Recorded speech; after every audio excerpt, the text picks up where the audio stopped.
nouveau CQFR sur la chaîne Basket Session Reverse. Shai, pas encore de match, mais on a deux déclarations qu'on aimerait bien analyser en profondeur. Une de Doc Rivers, mais promis, cette fois-ci, c'est pas pour allumer Doc Rivers, et une de Giannis Antetokounmpo. Je te propose qu'on commence par Doc Rivers, Ouais. qui parle notamment de chez Gilgeous-Alexander. Ça concerne aussi Kawhi Leonard. C'est une conversation qu'il a eue avec Kawhi au moment où Kawhi est arrivé aux Clippers et au moment du transfert de Paul George. Il y a un grand article de ESPN qui revient sur le transfert de Paul George, les conséquences que ça a eu pour Los Angeles et évidemment pour Oklahoma City. Ce qui est intéressant, c'est que Doc Rivers, il voulait a priori essayer de ne pas inclure Shai Gilgeous-Alexander dans ce deal. Ouais, c'est intéressant. Alors bon, le timing de la sortie de cet article, on ne sait pas quand Doc a fait ses déclarations, quand il a donné sa version des faits. Là, en ce moment, il est un peu dans l'œil du cyclone. On en a nous-mêmes parlé hier. Donc là, le but, c'est évidemment pas de l'accabler sur quoi que ce soit. Il faut juste rappeler qu'à l'époque, il était à la fois head coach et general manager des Clippers. Donc il avait ce pouvoir décisionnaire sur la validation du trade ou non. Et c'est intéressant parce que l'année dernière, il avait déjà évoqué dans une discussion, il avait dit je sentais qu'il était spécial, mais j'ai quand même dû faire le move. Ouais, chez Gilgeous-Alexander. Voilà, je sentais que Shea il était spécial, mais j'ai quand même dû faire le move parce que, enfin, il le disait à demi-mot, mais on sait que quand Kawhi a donné son aval pour rejoindre les Clippers, il a dit je viens si vous faites le trade pour Paul George parce que c'était en discussion.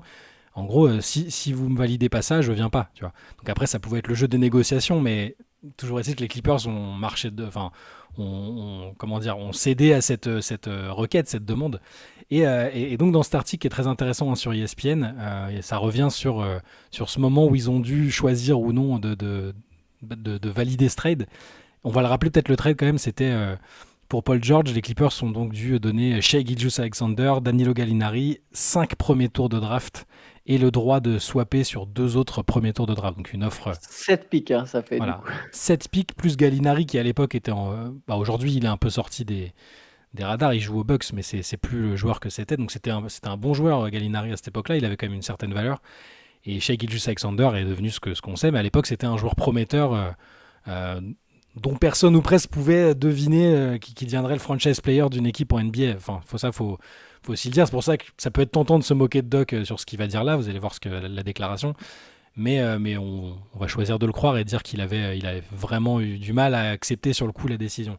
Mais en gros, il dit qu'il a une discussion avec Kawhi Leonard et il lui dit Kawhi, est-ce que tu en es sûr? En gros, est-ce que tu es sûr que tu veux absolument faire ce deal pour Paul George en incluant Shai Gilgeous-Alexander parce que c'est le seul moyen?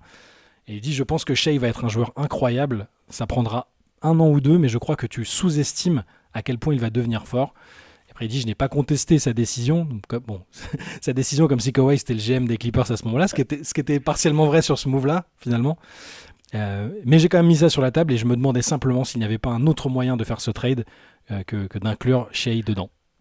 Je tiens juste à dire qu'en tant que GM, s'il y avait un autre moyen de faire ce trade, c'était pas à Kawhi qu'il fallait le dire, c'était lui qui devait. Je crois qu'il a oublié que, tu vois, pour le coup, Ouais. si lui était si persuadé que ça, je sais que le but n'est pas de descendre Doc Rivers, hein, juste je dis sur ce point-là, s'il croyait autant chez Gilgeous-Alexander et s'il se demandait s'il n'y avait pas un autre moyen, c'était à lui de trouver cet autre moyen. Après,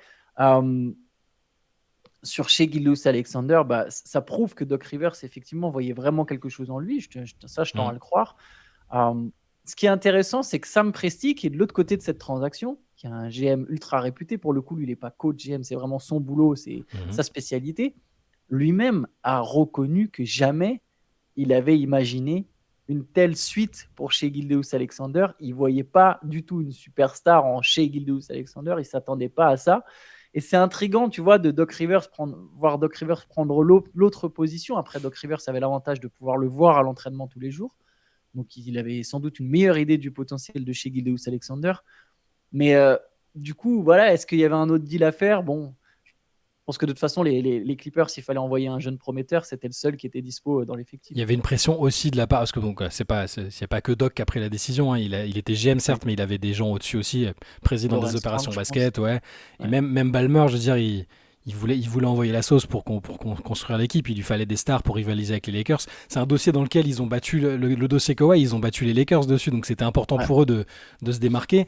Et je pense que bah, sur le coup, personne s'est dit que Shea allait devenir ce qu'il allait devenir. Et même lui, même le joueur lui-même, je suis même pas sûr qu'il se. Alors, les joueurs ont toujours une confiance en eux et en leur carrière, l'année dernière, j'avais discuté avec Amidou Diallo, qui avait joué avec Shea à la fac. Et je lui dis, mais est-ce que ça se sentait? Est-ce qu'il y avait un indice que ça allait devenir ce qu'il est en train de devenir, c'est-à-dire un top 10 joueur NBA, franchise player Tu peux même dire incontesté? top 5 et top 5. Hein. Voilà, bon, j'élargis parce que j'imagine que selon les saisons, il sera peut-être pas toujours top 5 Oui. player, ça va dépendre, tu vois. Mais sur la fourchette large, c'est déjà fou de se dire que tu es l'un des 10 meilleurs joueurs du monde. Euh, et ben, il a dit qu'en gros, il y avait des indices d'excellence, de travail, de sérieux et tout ça, mais que personne ne se disait ça va être un franchise player incontestable, tu vois. Donc, Ouais. le fait d'avoir senti qu'il était spécial, ok, mais c'est pour ça qu'on peut pas mettre ça non plus à la décharge de Doc. Euh, en disant ils auraient dû voir que ça allait être quelque chose. Et est-ce que seulement chez les Clippers, il aurait été le même dans un autre rôle que celui de Frances Player, justement, parce qu'il aurait il aurait jamais été numéro un aux Clippers vu comment ça se goupillait. Donc, mais ce trade-là, ce what if, ça peut être un what if, mais on, moi, forcément, on a tendance à se dire, vu ce qu'ont fait les Clippers sur cette période, c'est-à-dire une participation au final de conférence, donc juste une de plus que le Thunder finalement, et zéro finale NBA. On pourrait se dire non, bah c'est bon, c'est OKC qui a remporté le deal, ils ont un jeune franchise player et tout. Mais je pense qu'il faut quand même attendre parce qu'il reste quelques années et le vrai bilan, on pourra le tirer que quand cette équipe sera terminée, quoi, qu'on saura qu'il n'y a plus ni Paul George ni Kawhi et qu'il n'y a plus aucune chance de remporter le titre. Le truc, c'est que même s'il finissait par jamais gagner, quoi qu'il arrive, moi, je continue de penser que ce trade, il avait du sens. Tu fais venir le meilleur joueur du monde à ce moment-là, bah, tu vas pas attendre. Parce qu'il dit dans 1 ou 2 ans, il sera extrêmement fort. Au final, chez Gilgeous-Alexander, c'est que depuis l'an dernier qu'il est candidat au MVP. C'est un très bon joueur avant ça, bien sûr, mais il y a une évolution constante. Mais moment où il aurait pu être vraiment la vraie deuxième option d'une équipe qui joue le titre, c'est depuis peut-être 2 ans. Tu vois, Kawhi, il ne pouvait pas non plus attendre ça. Il arrive en tant que champion NBA. Il ne vient pas pour développer un jeune talent à côté de lui, surtout s'il y a cette incertitude. On parle d'un rookie qui a fait quoi, une saison à 10, 11 points par match. Ensuite, comme tu l'as dit, est-ce qu'il se serait développé de la même manière? Il y a le staff d'OKC qu'il faut vraiment prendre en compte. Un staff qui a toujours développé des talents. Chris Paul aussi, important. Et Chris chez Paul, a qui toujours a dit que ça été avait un été un mentor mentor. Ouais. important. Et chez Gilgeous-Alexander, quelque part, il a besoin aussi du ballon entre les mains. Est-ce que ça aurait été pareil avec Kawhi? Peut-être qu'il aurait pu l'avoir. Hein. Mais ça fait beaucoup de si, en fait. Ça fait beaucoup de si. Et je trouve que dans tous les cas, ce trade, il avait du sens. Là où c'est ouf, pour moi, c'est même pas chez Gilgeous-Alexander, c'est les 7 pics. Parce que là, maintenant, tu vois jamais un trade avec 7 pics. Mais à ce moment-là, les Clippers sont. En fait, si tu mets 7 pics, ça veut dire que sans doute, avec 4-5, le trade, il passait aussi. Tu vois, il n'y a pas Sam Presti qui s'est dit non, là, si vous rajoutez pas 3 pics, je le fais pas. Tu vois. Non, pourquoi tu es allé à 7? C'est un peu comme quand il y a eu ce trade entre les Hawks et les Nets à l'époque pour Joe Johnson, où Danny Ferry, je crois que c'était Danny Ferry, le GM des Hawks, il a rajouté bah, vous me donnez aussi les swaps sur telle année. Tu vois, à un moment, en fait, je suis sûr, le mec des Nets, il pouvait lui dire non, stop, là, c'est bon. Et ça passait un peu comme le trade Celtics-Nets, d'ailleurs, toujours avec Billy King, je crois, le GM des Nets. Tu te dis, mais il y avait moyen de stopper le deal avant, ils acceptaient sans doute. Hein. Tu vois, là, c'est un peu pareil. Pourquoi avoir mis 7 pics, enfin 5 pics et 2 swaps quoi. C'est là qu'il y a des GM qui sont meilleurs en négociation et en pression. Ils ont tenu compte. Presti connaissait la situation des Clippers, la situation d'urgence. Si effectivement Kawhi il avait conditionné sa venue, parce qu'ils ont annoncé les venues ensemble, c'était Kawhi et Paul George arrivent, tu vois. En même temps, c'était l'effet d'annonce. Peut-être qu'il y avait un levier pour Kawhi pour dire ah vous avez pas bouclé le trade, bah je vais aux Lakers, tu vois. Et donc Presti c'est là qu'il est fort aussi, c'est qu'il a joué sur cette urgence là et cette pression là. Et si c'était bien Doc le décisionnaire final, c'est pas son métier, general manager. Et on a vu que et c'est pas que sur lui d'ailleurs. Enfin, c'est voué à l'échec maintenant. Un coach Même GM, Popovich, ça n'existe plus. Voilà, ouais. ça n'existe plus. C'est-à-dire que c'est trop de responsabilités, les composantes, tout ce que tu dois connaître, faire, savoir au quotidien en tant que GM. Et en plus la casquette de head coach récemment, on a eu Thibodeau qui a galéré avec ça à Minnesota, ça a pas du tout marché non plus.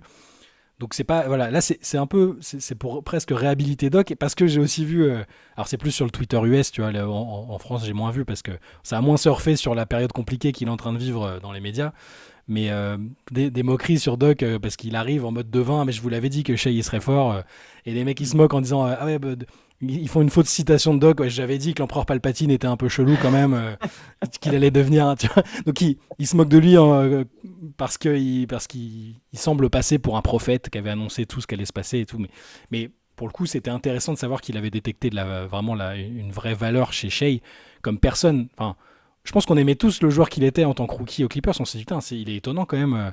Il est vachement prêt, mature, bon des deux côtés du terrain. Mais je connais personne sur cette terre qui avait dit à l'époque, et il suffit juste de regarder les Ah articles bah de oui. l'époque. Il n'y a absolument personne qui s'est dit oh, quelle catastrophe ce qu'ont fait ce qu'ont fait les Clippers. Shea est beaucoup trop fort pour l'échanger contre Paul George qui sortait d'une saison calibre MVP avec OKC. C'est sa meilleure saison en carrière quand il arrive après aux Clippers. C'est un des meilleurs joueurs de la ligue. Voilà. Donc c'est plutôt alors coup de génie d'OKC quand même parce que au final, surtout si les Clippers ne gagnent pas de titre avec cette équipe-là, on sait tous les problèmes de blessures qu'il y a eu, et qu'au final, OKC a son joueur générationnel, son franchise player pour 10 ans, 12 ans, ce seront eux les vainqueurs, mais je pense que ça méritera qu'on reparle de ce trade-là et de tout ce que ça a impliqué, peut-être d'ici 4-5 ans, tu vois, quand il n'y aura plus ni Paul George ni Kawhi aux Clippers. J'espère pour eux que ça n'arrivera pas avant et qu'entre-temps, ils auront eu du succès, mais c'est un trade hyper intéressant et qui a des conséquences quand même qui sont elles aussi intéressantes. Je vous invite d'ailleurs à lire le papier d'ESPN. Le Mm. titre résume bien le truc, c'est que voilà, c'est le trade qui a créé un duo historique, mais aussi une dynastie, une potentielle dynastie. Mm. Donc grosso modo, le duo historique, c'est les Clippers, Ouais. la potentielle dynastie, Ça c'est laisse, Paul ça George. laisse, la, Ça ça laisse résume la très bien. chose ouverte, c'est ça qui est intéressant. Duo historique, on va voir s'il va être historique, et dynastie, on va voir si ça peut être une dynastie. Les deux sont Oui, encore c'est en, pas encore les, fait. les deux sont encore en jeu, donc c'est intéressant. Yes, allez, on passe à l'autre déclat qu'on voulait traiter. Alors, c'est plusieurs déclats d'Giannis Antetokounmpo. Il est revenu en large sur plusieurs choses, notamment sur son association avec Damian Ouais. Lillard, sur son entente avec Damian Lillard. Ces mots sont intéressants, la manière de les prononcer aussi. Notamment, voilà, je crois que c'est dans la Late Session, on avait parlé du fait que Lillard n'avait même pas mis Giannis dans son meilleur 5 actuel, de son 5 actuel de coéquipier. Ça ne veut pas dire qu'il y a une mésentente entre les deux. Et je pense que la manière dont Yanis a parlé, là, notamment de Lillard, est très intéressante. Je vais te laisser donner certaines hésitations, si tu veux, qu'après on peut décortiquer Ouais, ensemble. l'entretien dans l'ensemble, il est vraiment intéressant parce que Yanis, il n'a pas de filtre, il dit clairement que pour lui, c'est le bazar parce que tout a changé à Milwaukee ces derniers mois. Il a raison, ça a changé de propriétaire, ça change de responsable, de coach, alors pas de GM, mais les joueurs ont changé. Ils ont perdu des joueurs qui ont fait partie de l'équipe qui a gagné le titre. Enfin, beaucoup de choses ont changé, la façon de jouer au basket aussi. Il a un mot plutôt sympa pour Adrian Griffin en disant qu'il trouvait que c'était un mec super, que c'était peut-être compliqué de débuter dans cette situation-là en tant que coach NBA. Donc là, évidemment, après, on pourra revenir sur quel rôle a eu Yanis dans le choix de ce coach et dans le choix de le conserver ou pas. Ça, c'est autre chose.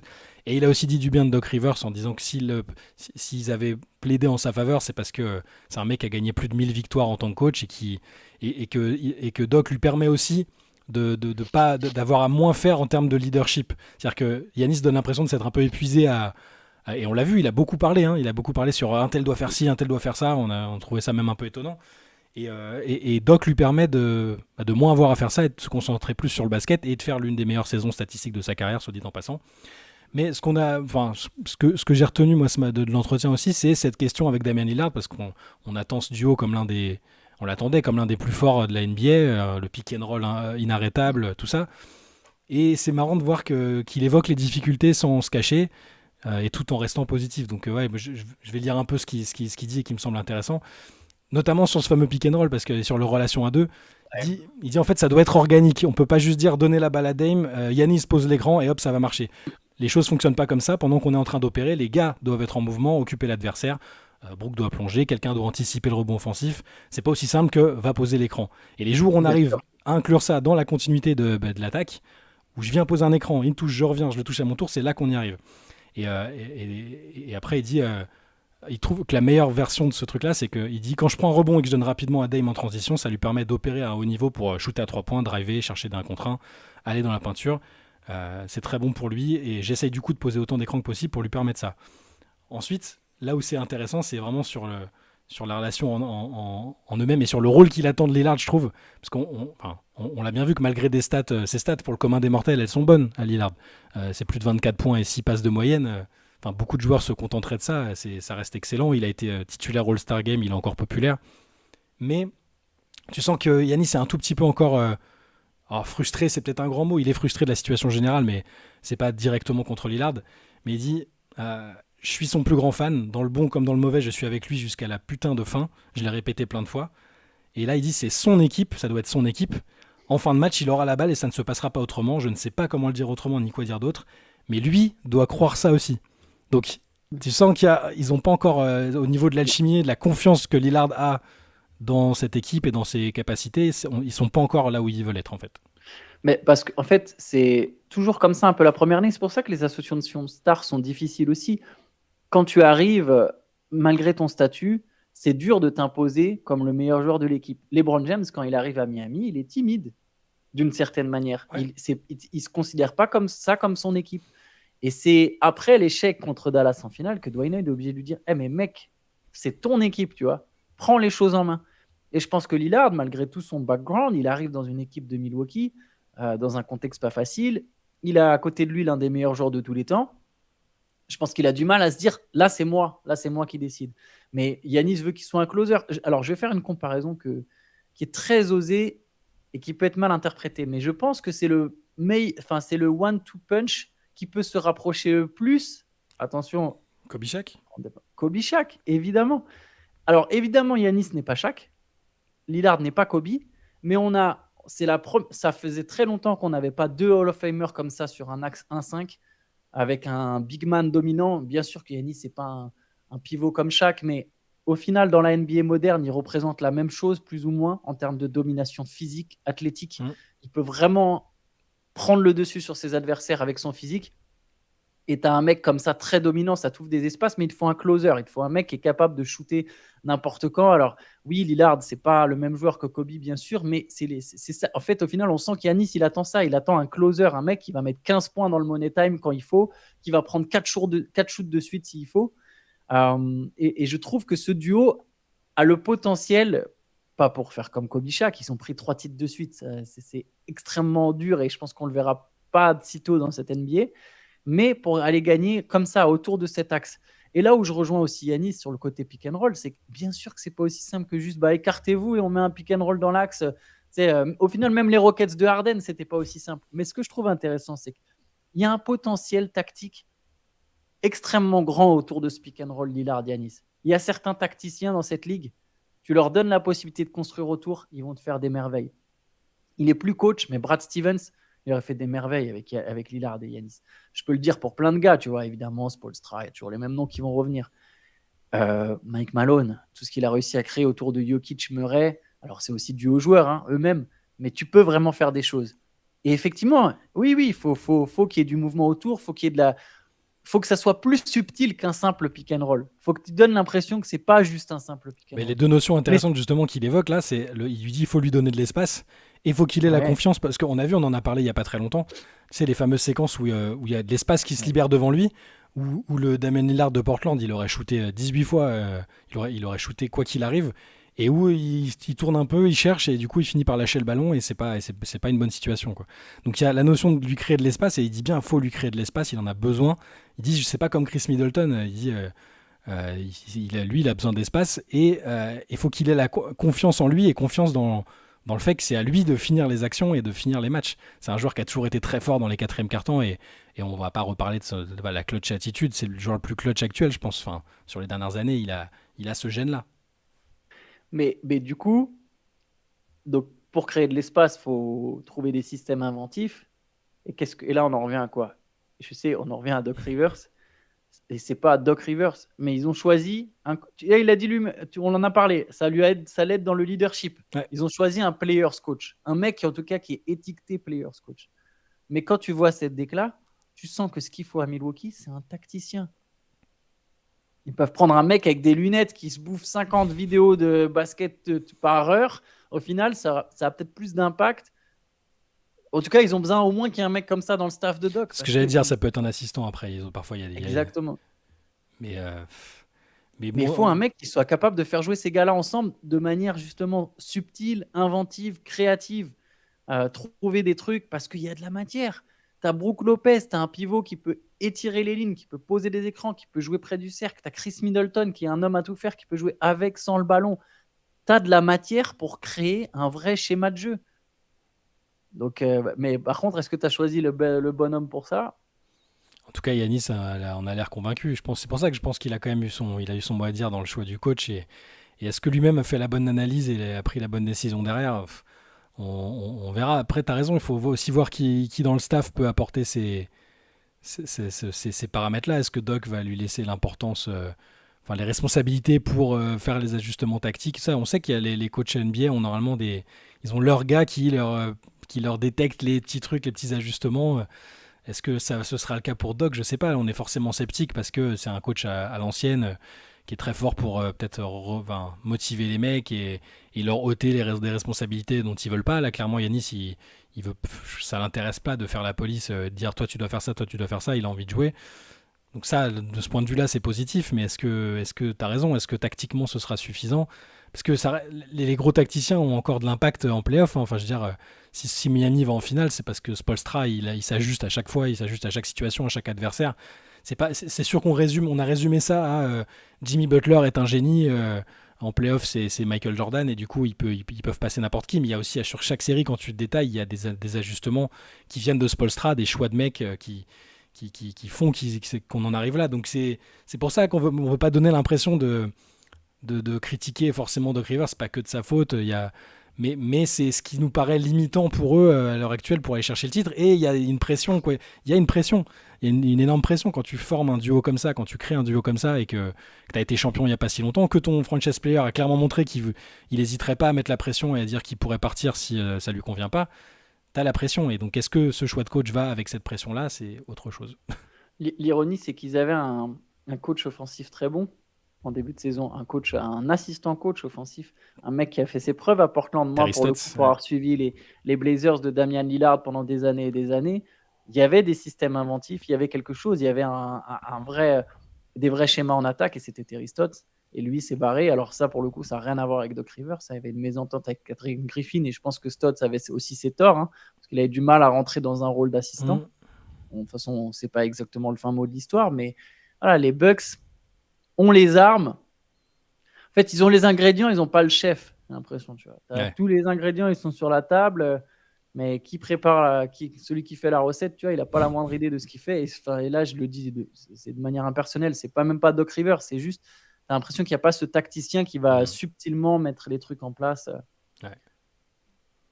Mais bon, on verra. Peut-être qu'ils nous donneront tort. On va se laisser là, Shai, pour aujourd'hui. On se retrouve de toute façon demain pour un autre CQFR et cet après-midi sur la chaîne YouTube, vous pouvez retrouver le replay de la Late Session Absolument. de mardi. C'est ça. N'hésitez pas à jeter un œil. Bonne journée à tous. Bonne journée, ciao. Ciao, ciao.